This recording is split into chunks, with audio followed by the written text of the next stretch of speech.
নমস্কাৰ মই এপলিনা টাইমিটলৈ স্বাগতম জনাইছো আৰু এই মুহূৰ্তত আন এটা বিশেষ খবৰ লৈ আহিছো শংকৰ মাধৱৰ বিপৰীতে এতিয়া শংকৰ আজান হল কিন্তু শংকৰ আজান আমি কিয় লিখিবলৈ ললো যাতে অসমত সকলো লোক মিলা প্ৰীতিৰে থাকিবলগীয়া হয়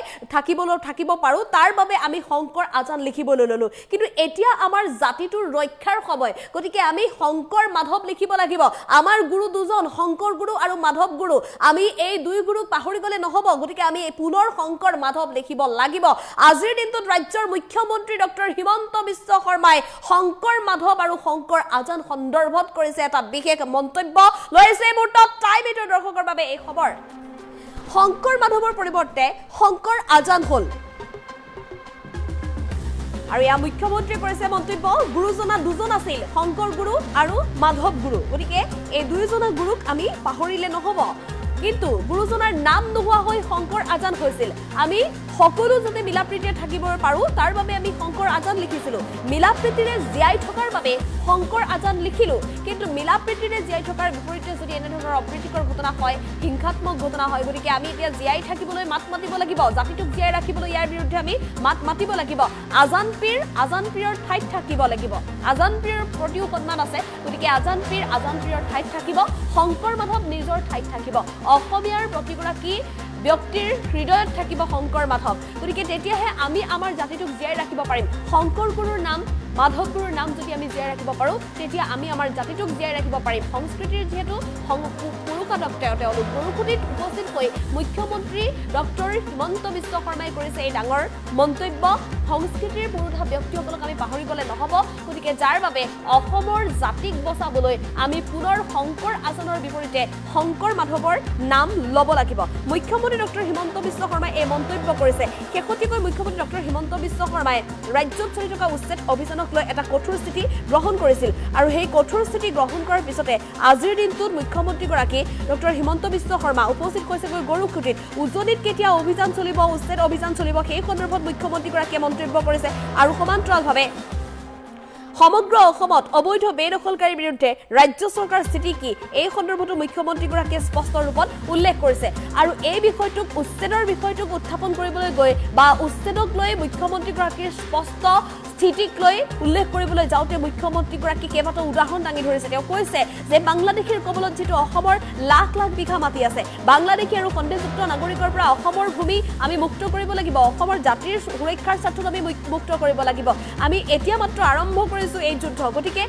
এই যুদ্ধলৈ বা লক্ষ্যত উপনীত হ'বলৈ আমাৰ বহুতৰ বাকি আছে সংকল্প আমাৰ আছে বহু গতিকে এটা বা দুটা উচ্ছেদত আমি থমকি নৰওঁ আমি উচ্ছেদ চলাই যাম আৰু তাৰ বাবে অসমৰ জাতি অসমীয়া জাতি সদায় শক্তিশালী হয় অপৰাজিত জাতি হয় দুৰ্জয় জাতি হয় গতিকে কেতিয়াও অসমে বজ্ৰতা স্বীকাৰ কৰা নাছিল আৰু নকৰে গতিকে অসম আন্দোলনত শ্বহীদৰ মৃত্যুৰ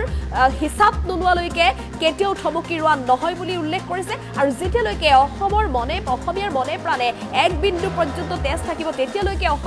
অসমীয়াৰ বাবে নিজৰ জাতিৰ সুৰক্ষাৰ বাবে জাতিৰ স্বাৰ্থৰ বাবে এই যুঁজ কৰি যাব বুলি উল্লেখ কৰি শংকৰ মাধৱ আৰু শংকৰ আজানৰ কথা উল্লেখ কৰিছে গতিকে সকলোৱে এতিয়া শংকৰ মাধৱ গুৰুজনাৰ নাম ল'ব লাগিব যিসকলৰ মনৰ পৰা শংকৰ আজান নাম স্থান হৈছিল বা শংকৰ মাধৱৰ নাম আঁতৰি গৈছিল শংকৰ আজান লিখিছিল এতিয়া সকলোৱে শংকৰ মাধৱ লিখিবলৈ শংকৰ মাধৱ ক'বলৈ শিকিব লাগিব গৰুকুটিত উপস্থিত হৈ মুখ্যমন্ত্ৰী ডক্টৰ হিমন্ত বিশ্ব শৰ্মাই কৰিছে এই ডাঙৰ মন্তব্য আমাৰ হাতত মুখ্যমন্ত্ৰীগৰাকীৰ ভাষ্য আছে ভাষ্য আগবঢ়াবলৈ চেষ্টা কৰিম কৰবাত আমি মানি লৈছিলো যে আমি মিলা মিছাৰে আমি জীয়াই থাকিব লাগিব শংকৰ আৰু মাধৱৰ পৰিৱৰ্তে আমি শংকৰ আৰু আজানৰ কথা ক'বলৈ আৰম্ভ কৰিছিলো গুৰুজনে দুজন আছিল শংকৰ আৰু মাধৱ কিন্তু গুৰুজনাৰ নাম নোহোৱা হৈ শংকৰ আৰু আজান হৈছিলে আজান পীৰৰ জাগাত থাকিব শংকৰ মাধৱৰ জাগাত থাকিব আৰু তেতিয়াহে আমি আমাৰ জাতিটোক জীয়াই ৰাখিব পাৰিম কৰবাত আমি মানি লৈছিলো যে আমি মিলা মিছাৰে আমি জীয়াই থাকিব লাগিব শংকৰ আৰু মাধৱৰ পৰিৱৰ্তে আমি শংকৰ আৰু আজানৰ কথা ক'বলৈ আৰম্ভ কৰিছিলো গুৰুজনে দুজন আছিল শংকৰ আৰু মাধৱ কিন্তু গুৰুজনাৰ নাম নোহোৱা হৈ শংকৰ আৰু আজান হৈছিলে। আজান পীৰৰ জাগাত থাকিব, শংকৰ মাধৱৰ জাগাত থাকিব, আৰু তেতিয়াহে আমি আমাৰ জাতিটোক জীয়াই ৰাখিব পাৰিম। কৰবাত আমি মানি লৈছিলো যে আমি মিলা মিছাৰে আমি জীয়াই থাকিব লাগিব। শংকৰ আৰু মাধৱৰ পৰিৱৰ্তে আমি শংকৰ আৰু আজানৰ কথা ক'বলৈ আৰম্ভ কৰিছিলো। গুৰুজনে দুজন আছিল, শংকৰ আৰু মাধৱ, কিন্তু গুৰুজনাৰ নাম নোহোৱা হৈ শংকৰ আৰু আজান হৈছিলে। আজান পীৰৰ জাগাত থাকিব, শংকৰ মাধৱৰ জাগাত থাকিব, আৰু তেতিয়াহে আমি আমাৰ জাতিটোক জীয়াই ৰাখিব পাৰিম। কৰবাত আমি মানি লৈছিলো যে আমি মিলা মিছাৰে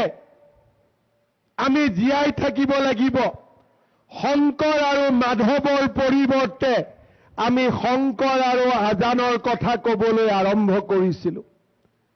গুৰুজনে দুজন আছিল, শংকৰ আৰু মাধৱ, কিন্তু গুৰুজনাৰ নাম নোহোৱা হৈ শংকৰ আৰু আজান হৈছিলে।